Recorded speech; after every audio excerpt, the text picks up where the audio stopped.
But honestly, it was, I realized at a young age how to change myself was through discipline. And the military didn't teach me that. It was something I realized I had zero discipline, zero self-discipline.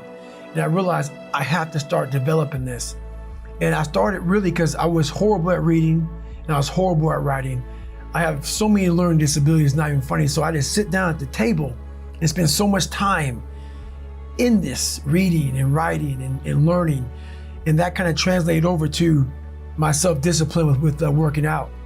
So that's where it started. I started when I was about 16 years old and said, well, I have a 4th grade reading level. Let me go ahead now and start really focusing because I'm not gonna get in the military because I got to pass the test. So that's where it started for me. It's more important to own your weaknesses.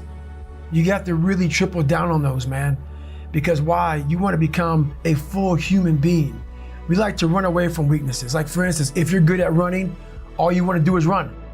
If you're great at reading, you have several books. But we don't do those things that we're not good at. So for me, I realized, shit, man, like I keep on running away from these things I'm not good at. I have to dive into these things. I have to become one with these things. And that's what happened. And so I own them both. And I talk very openly about them both. No, I can't do it. I can't do it. There may be some days I get up with poopy pants and I'm like, you know what, man? Fuck this, man. Like, what am I training for? I have no race on the docket. Why am I having this such a structured life? Why? And I'm like, you know what? I'm good. I'm done. I retire every day. I'm done with this shit. And I sit around and I say, okay. And then this is my thought process. So you want to be normal. So you just want to be like everybody else that roams the world, not knowing the power that's in them. Being fine with being mediocre. You want to go back to who you were, huh, David? I'm like, fuck that, man. Not every day, it's those bad days. It's those bad days. I see a whole bunch of people walking around out here who have no idea how talented they truly are. Now I'm talking about talent, like some God-given ability. Talent that sometimes you have to hone, you have to work on, and you have to harness yourself. And they just walk around just on their phones, just clueless to how powerful they are. The biggest thing you have to do is shut off technology. You have to go dark. And what I mean by that is you have to be quiet in your mind. Get away from people. We love being around people. We love talking. We love parties. We love all that shit. It's okay to be alone. It's also okay to be unhappy. It's okay to be unhappy sometimes, man. It's okay to say, you know what, man, I'm fucked up. So you gotta go to the truth first. Who are you? Get really accountable and say, okay, who am I? What's the truth about me? Get to that dark place in your mind. Figure out, it may take months, it may take years. Figure out your purpose. Figure out what you want to be in life. And then from there, okay, I have my purpose.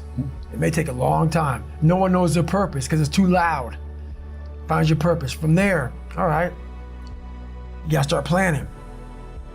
People love the planning phase because it's very comfortable. Then from the planning phase, you gotta go to execution. So the execution phase will we all hate because that's where the real work begins, and that's when the failure happens, and the failure. So, but you know, that's kind of how you have to do it. My grandfather, when I was growing up, my grandfather looked at me and he said, you know what, man, you're not gonna amount to shit because of how you hang your head. That's all he said. And as true and as real as it was, it hurt. And a lot of us, what we do is we hide from the truth. We don't want to tell people the truth. We see people every day, loved ones, friends, family members. We see them walking around. Everybody sees them. And they're not amounting to shit. They're fucking gaining weight. They're not going to school. But we live in a kinder, gentler world. So we don't say shit to them. We just watch them fail because why? We don't know what to say or how to say it. Or we may lose them as friends or they may not love us anymore. You're watching someone fail. The best thing you may ever do for someone is say, hey, guess what, brother? You're a piece of shit right now. You may not say it just that way, but that's what you may want to say to somebody. Look, man, I love you, brother, but your life sucks. You are so much better than this, man.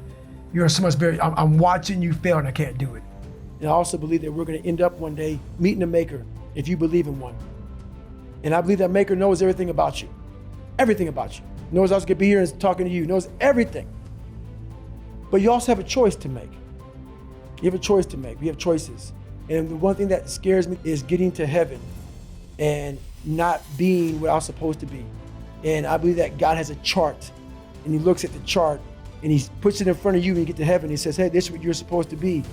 And one of my biggest fears in life was to see that chart and not have every block checked off. I want to make sure that I'm constantly pursuing whatever it is I'm pursuing, just to be the best I can, just constantly grinding myself into a fine powder, but doing it in a smart way. Like I talked about, you can constantly grind yourself into a point where you're just sick. There's a happy medium of grinding. So that's my purpose now, to continue to push myself so others can see what is possible. I need a mission. We all need a mission. That's what life should be, is a mission. That's what gives your life purpose and focus and drive and ultimately satisfaction. Now, that mission can be the job you work at. It can be providing for your family, or it can be getting better at jiu-jitsu, or stronger at Olympic lifting, or starting a business that you want to grow and build and take over the world. Be clear in your mind in what you intend to achieve.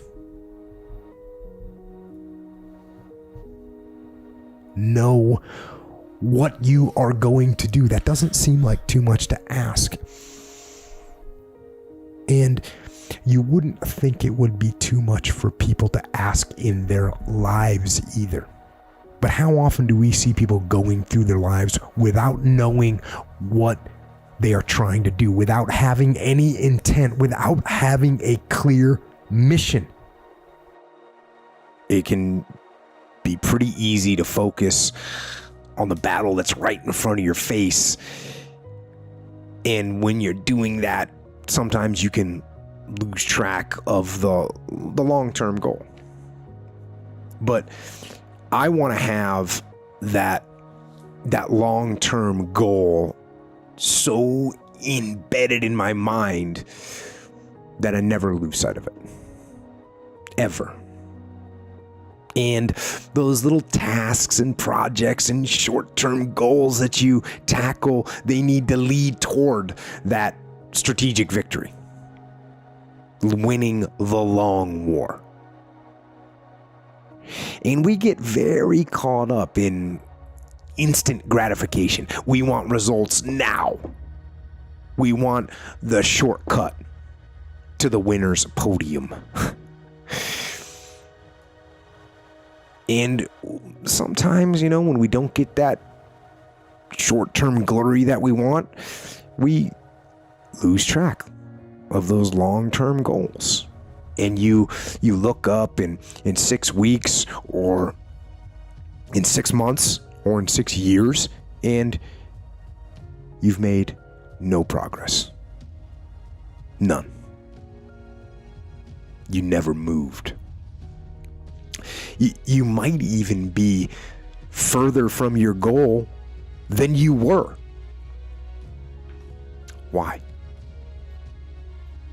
Why did you let that happen? It's because you lost sight of that long-term goal. And at some point, after you lose sight of that goal and years have gone by, you think to yourself, maybe I can't. Maybe I can't do it. And so you give up. You let it fade. And you settle. You settle for mediocrity. You settle for average. You settle for, oh well. But no. Don't do that. Embed that long-term goal in your mind. Burn it into your soul. Think about it and write about it and talk about it and hang it up on your wall. But most important, do something about it.